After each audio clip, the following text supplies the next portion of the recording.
À l'origine de cette rencontre, Chien, un film acerbe, cynique, mordant. La part animale, sauvage et engagée de l'artiste Samuel Benchetrit. Cabotine, sans peur de malmener sa beauté et son sex-appeal, Vanessa Paradis a accepté d'y jouer un rôle ingrat et dérisoire. Elle se livre à nous, souriante, rayonnante, sans tabou. Dans Chien, vous jouez Hélène. Qui est-elle?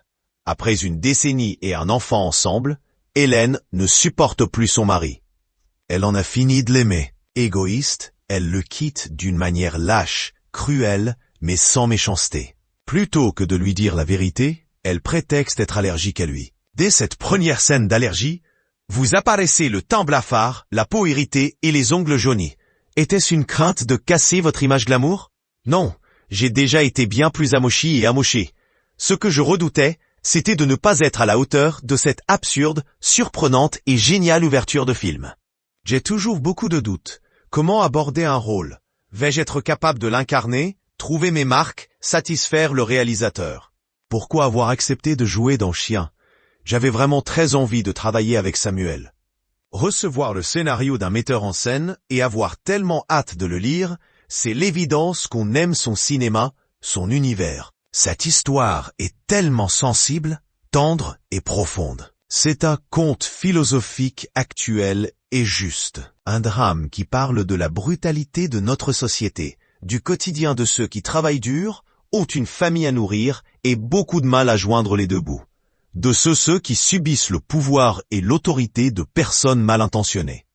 Le personnage principal joué par Vincent Macaigne a le souci du bien-être des autres, mais se satisfait de peu. Jacques Blanchot a énormément de courage, de recul, de respect. Il est dans la pure, la grande générosité. Généralement, un parent fait passer ses enfants en priorité, lui se place spontanément après tous les autres. Cela peut énerver le spectateur qui y voit un loser, une victime, car ce mec est à l'opposé de ce qu'on nous martèle. L'injonction à être comme il faut, à vouloir toujours plus, à se comparer à son voisin, à consommer.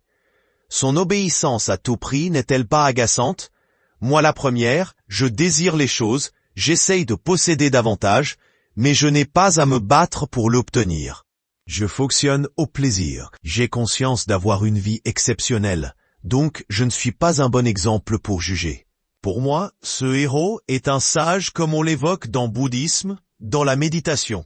L'intelligence ne serait pas dans la rébellion, mais dans la capacité à encaisser la violence. Nous sommes des êtres sensibles, mais la force serait de laisser glisser les attaques, de ne pas laisser les brutes nous atteindre. Ce film est empreint de solitude. Est-ce un état que vous redoutez? Je n'ai pas peur d'être seul. Cela permet de réfléchir, de ne rien faire, de lire ce qu'on veut, de prendre son temps, d'y voir plus clair. Mais je suis définitivement un animal social. J'ai besoin et envie d'être avec les autres. Heureusement, car le cinéma et la musique se construisent en équipe. Comment vous reconnectez-vous à vous-même? Quand j'exerce mon métier d'artiste, métier que j'ai choisi et qui me rend très heureuse, je suis en accord avec mon fort intérieur et connecté aux autres.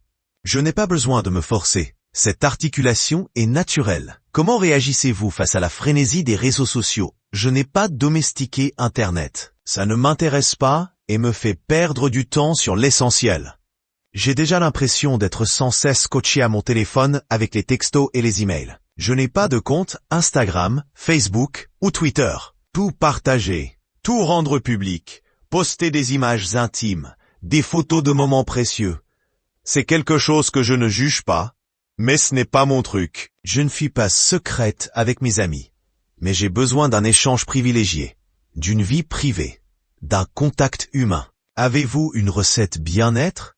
Des trucs tout bêtes? Prendre des cours de barre au sol, aller marcher, regarder des films, prendre un bain? Un tas de choses banales qui me permettent de mettre mon corps et ma tête au service de projets qui me tiennent à cœur. Votre corps exprime-t-il ce que vous ressentez?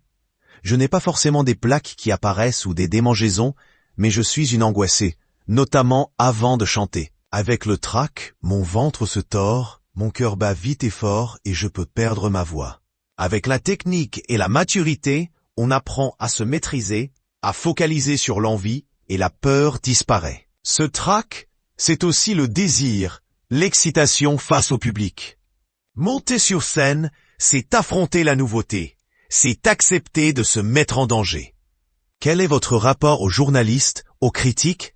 La musique s'écoute, le cinéma se regarde. L'analyser, en parler, cela peut être intéressant, mais ce n'est vraiment pas ce que je préfère. Je respecte les médias et communique quand c'est nécessaire. De quoi aimeriez-vous changer le rythme, la fréquence, le rythme des coups de blues et la fréquence de l'agressivité générale? J'essaye d'être positive et rejette la mauvaise humeur. Le vivre ensemble, la politesse sont les valeurs qui m'animent. Je suis très soucieuse de la manière dont on s'adresse les uns aux autres. Quelle personne a fait évoluer votre identité? Mes enfants. Quelle expérience de cinéma vous a le plus influencé? Béatrice Dalle, dans 37°2, le matin. Quelle figure féminine vous inspire?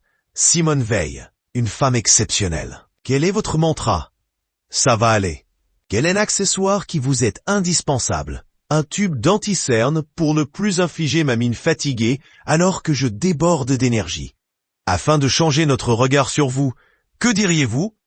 Je ne dirai rien. C'est un regard extrêmement bienveillant et chaleureux après des débuts difficiles. Voir aussi une comédie noire, acerbe et cynique, un western déroutant, sombre et entêtant, et un film d'épouvante classique et magnifique. Voici notre sélection des 3 opus à découvrir en salle cette semaine.